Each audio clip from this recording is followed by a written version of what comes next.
It's absurd, isn't it? Getting dismissed for something no one can even prove you did.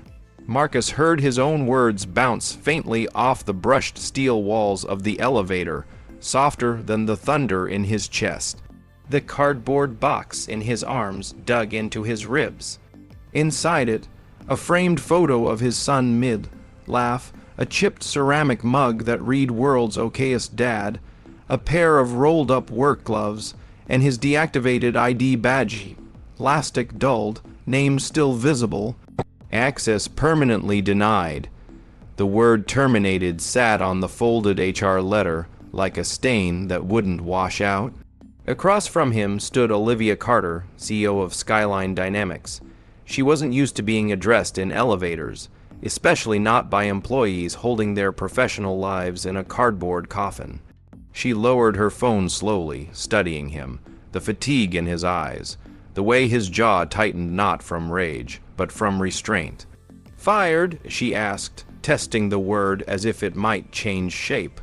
Marcus exhaled something that almost resembled a laugh. "For tampering with a secure system," he replied, glancing toward the small black camera in the ceiling corner. Apparently, a janitor can collapse an entire encryption infrastructure just by stepping near the wrong door.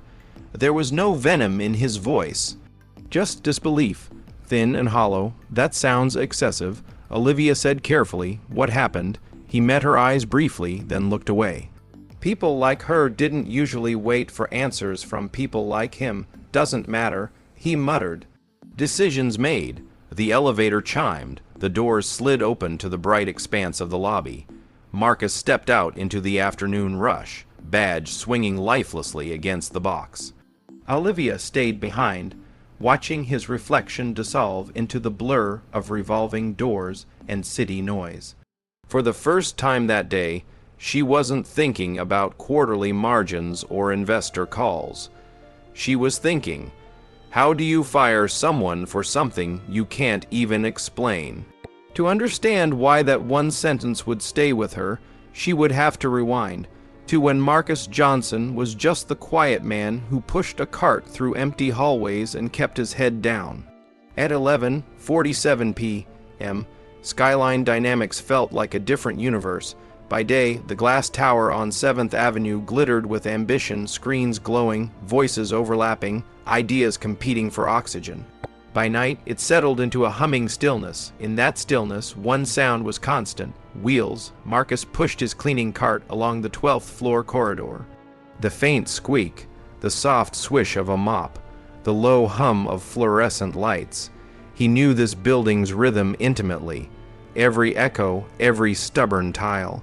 His badge blinked green when he passed authorized zones. Always green, always permitted where he was expected to be.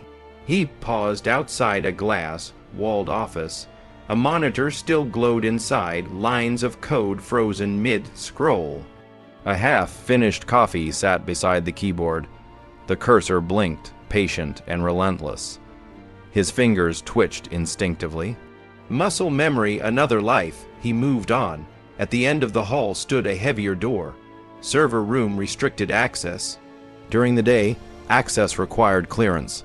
Beep, scan, code accepted, red to green. Tonight, the indicator light was dark. Silent, closed, he rolled past. Inside the janitor's closet, his tiny island sat more than cleaning supplies.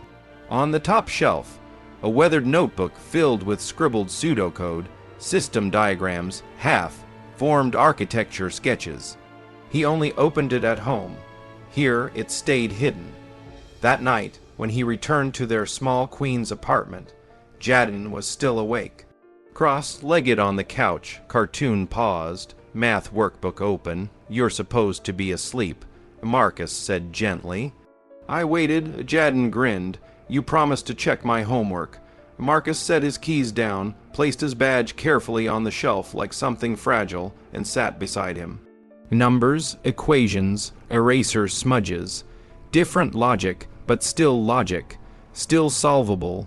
"Dad," Jadden asked quietly after a while, "are you going to be a janitor forever?" Marcus's hand paused. "Why do you ask?"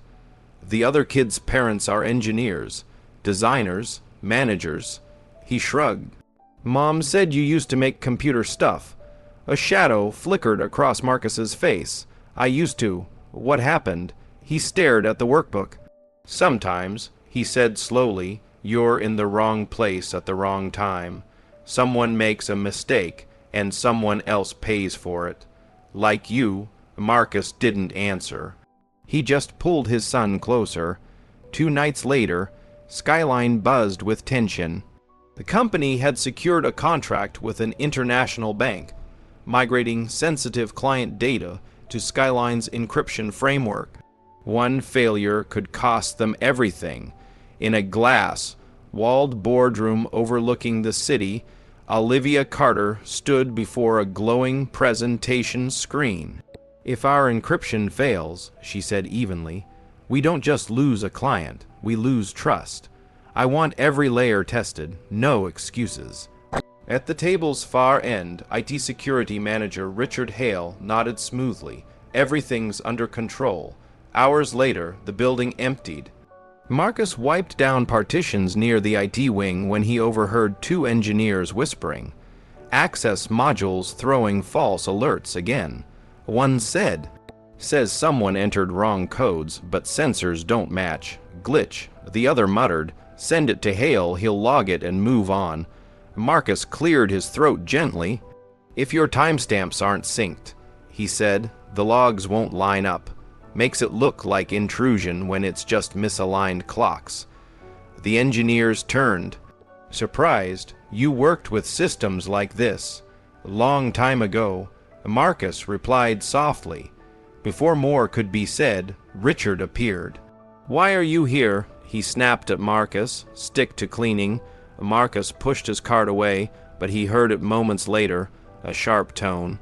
Beep, the server room panel outside flashed red. Countdown initiating. Override lockdown in 302. 199, the floor was empty. The door slightly ajar. Cold air leaked from inside. Marcus hesitated. Unauthorized entry meant termination. But a cascade failure could cripple backups. He stepped closer, peered in. He didn't type, didn't override. Just read the diagnostic panel. Time sync error. He exhaled. I knew it. Footsteps behind him. Richard. Fury too quick to be genuine. What do you think you're doing? The panel was already failing. Marcus said calmly, I didn't touch anything. You triggered it. Richard snapped. HR tomorrow. The next morning smelled of toner and cheap coffee. HR recited policy. Richard cited unauthorized interference. Marcus tried explaining the timeline. No one listened. Badge surrendered. Employment terminated. He walked out carrying his box and stepped into the elevator with Olivia. Now, a day later, he sat at the end of a conference table while internal awed. It projected a timeline onto a screen. 10:32 p.m. Time sync bug triggered. 10:35 p.m. False malfunction escalates. 10:48 p.m. Marcus enters floor. 10:49 p.m. System protection mode activates. The malfunction began before Mr. Johnson approached the door. The auditor stated plainly, bug reports were logged weeks earlier, unresolved. Olivia turned to Richard. You signed off on these reports. Silence thickened. You scapegoated him. Olivia said evenly, because it was convenient. Richard's termination was immediate. Then she faced Marcus. I'm sorry. He blinked. Sorry. You were fired for something you didn't do. That ends now. Later in her office, she placed a new ID badge on the table. Crisp, clean, Marcus Johnson software engineer. He stared at it like it might vanish. You're serious. I read your background, Olivia said. You warned your previous company about a similar flaw. They blamed you instead. He nodded faintly. After that, no one read past the headline. That changes here, she replied. He accepted.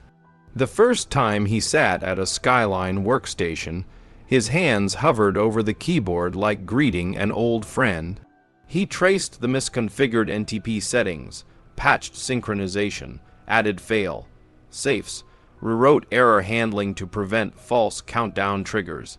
In test mode, the panel glowed steady green. Beep, valid access.